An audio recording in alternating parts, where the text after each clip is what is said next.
E aí, tudo bem? Ó, cabelinho na régua aqui para a nossa última aula.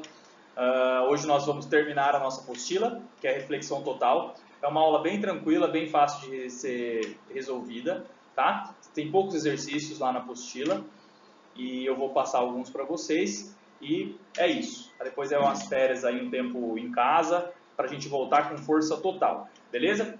Galera, lembrando que se tiver qualquer dúvida, tanto dessa aula quanto de aulas anteriores, eu estou à disposição, mesmo nas férias, não tem problema nenhum, vocês podem mandar mensagem aí para algum exercício específico, tem bastante gente já fazendo isso, tá? Mas às vezes, eu estou enchendo o saco, não está me enchendo o saco, pode mandar mensagem quando vocês quiserem, fechou? Então bora lá, vamos começar.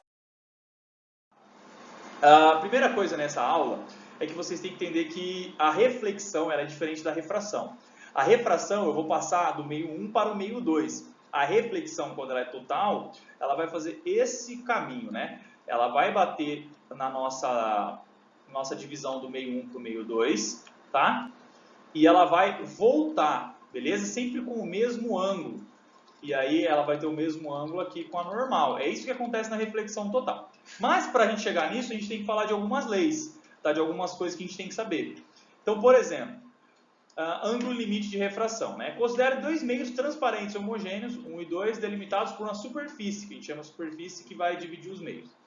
Com índice de refração absoluto, N1 e N2, tais que N2 seja maior do que N1 para uma dada luz monocromática. O que significa isso? Ele tem mais refração no N2, ou seja, o índice de refração N2 é maior do que o N1, beleza?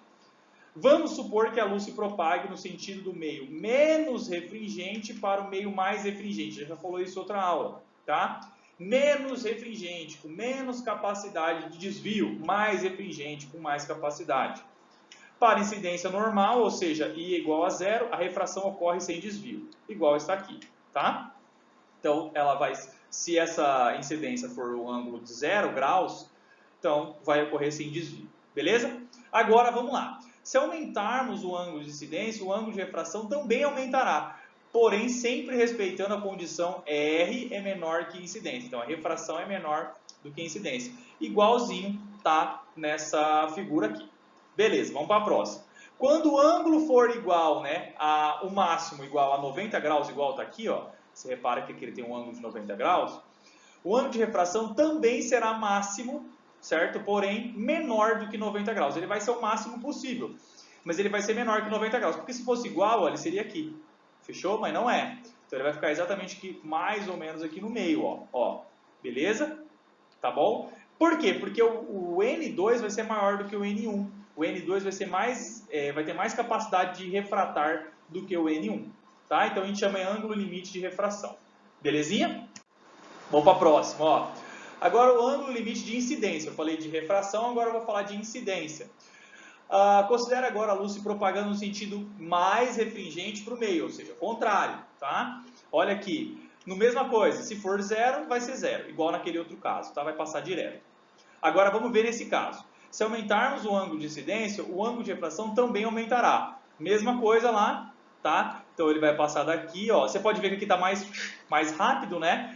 Então ele tem mais capacidade de desvio, beleza?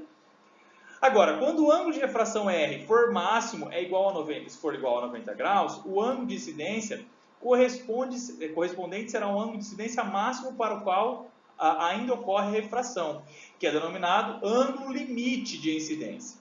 O que eu quero que vocês entendam aqui? Que nós vamos usar essa fórmula. Lembra da Snell-Descartes? N2 vezes seno de incidência é igual a N1 vezes seno de refração.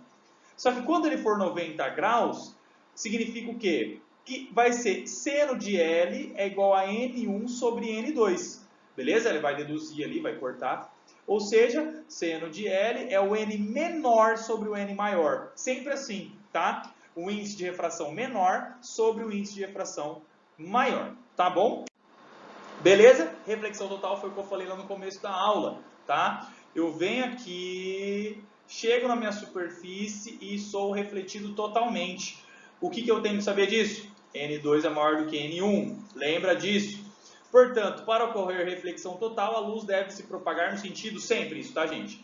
Do meio mais refringente para o meio menos refringente. Então, ele tem que ser do N2 maior do que o N1, tá? Porque o N2 ele vai ser mais refringente para o meio menos refringente. E o ângulo de incidência deve superar o ângulo limite, beleza? Igual está aqui, tá bom? Aqui nós temos os exercícios, que eu vou comentar com vocês rapidamente. Vocês podem ver que nós temos a resolução aqui, está falando do 1, está falando do 2, mas o que eu tenho que saber aqui, ó? Uma das maiores evoluções ocorridas nas últimas décadas foi o uso de cabos de fibra ótica para o tráfego de dados, ou seja, voz, imagem e som, através de redes de telecomunicações, né? Tanto é que a internet, por exemplo, é a maior velocidade na fibra ótica. O maior desses cabos, atualmente, é o Siemens WE3, que sai da Alemanha e chega até a Coreia do Sul, olha isso, passando por 32 países, num total de 39 mil quilômetros de comprimento. Então ele deu a distância. Considere a trajetória de luz pela fibra ótica e que o tempo médio para isso acontecer, olha isso, é 0,195 segundos. Muito louco, né? Pode-se afirmar que ocorre o fenômeno da... Então, o que a gente tem que saber? Obviamente, você vai calcular a velocidade, vai dar 200 mil quilômetros por segundo. Louco, né? 200 mil quilômetros por segundo. Então, você já vai eliminar aqui a D e vai eliminar a E, tá? Agora, eu quero saber o que ele acontece. Né? Qual o fenômeno que está acontecendo? Então vamos lá. Ó.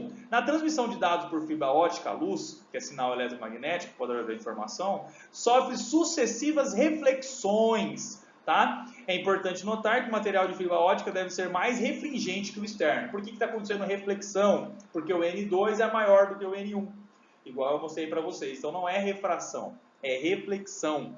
Tá? Lembrem disso.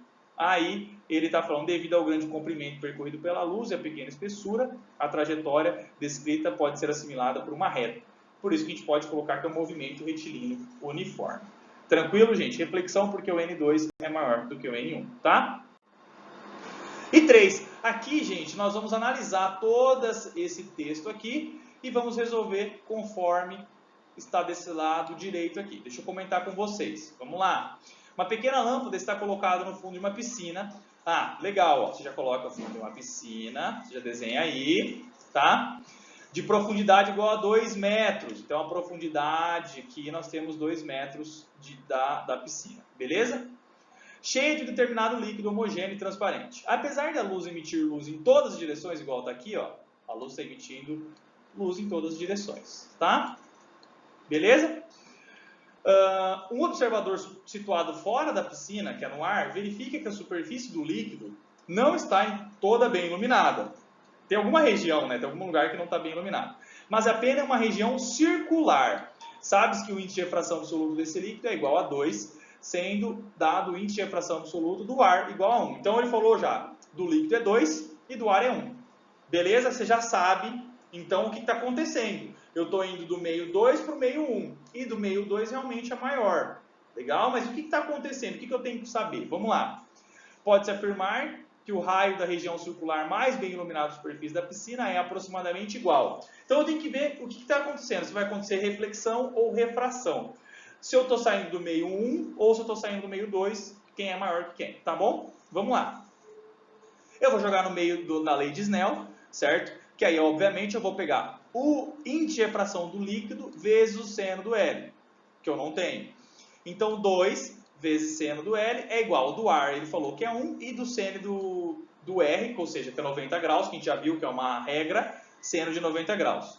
Tá bom? Calculando isso aqui, o L vai dar 30 graus, porque ele caiu em meio, né? Seno de meio é 30 graus. Fechou? Para cálculo do raio, o que eu vou fazer? Tangente de L, R sobre P, ou seja, tangente de 30 é igual a R sobre 2.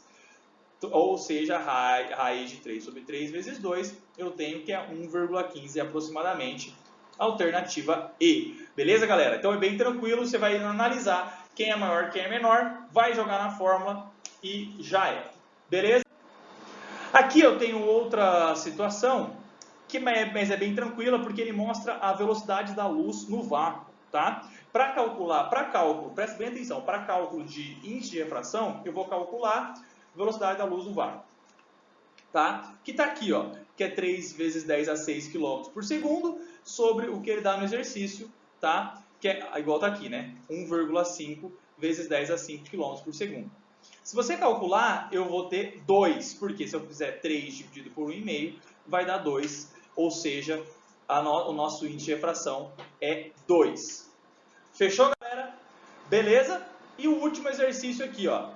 A figura mostra um raio de luz monocromático que, após se propagar no ar, penetra em um líquido homogêneo e transparente. Então, tá vindo daqui, né, ó, do ar, vai passar pelo líquido, vai sofrer uma refração.